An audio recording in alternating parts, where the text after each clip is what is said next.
Ito ang latest weather update.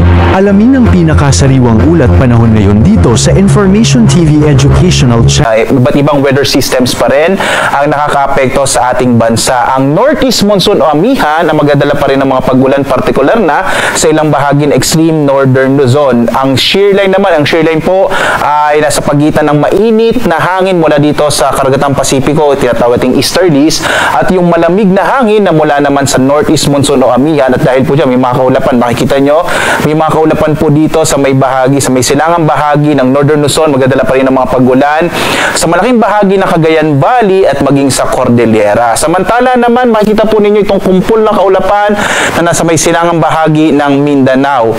Ngayon po ay na-monitor natin, isa na po itong low pressure area, huling namataan mahigit 1,000 kilometro silangan ng Southern Mindanao. At base po sa ating pinakahuling datos, may medium chance, ibig sabihin po ng medium chance, posible na itong maging bagyo after 24 hours or malaki yung posibilidad na maging bagyo ito after 24 hours. Ibig sabihin by tomorrow, araw po ng Lunes, ay posible nga maging bagyo yung low pressure area na sa labas pa ng Philippine Area of Responsibility. Inaasahan din natin ngayong araw, posible po itong pumasok ng PAR at kung sakali po pag ito ay naging bagyo, tatawagin po natin itong nasa letter V na po tayo, verbena po kung sakaling maging bagyo, yung low pressure area na papasok ng Philippine Area of Responsibility ngayong araw. Samantala po, base rin sa pinakauling datos natin, posibleng maapektuhan ito kung sakaling maging bagyo at kikilos pa hilagang kanluran ang malaking bahagi po ng Kabisayaan at maging bahagi ng Southern Luzon,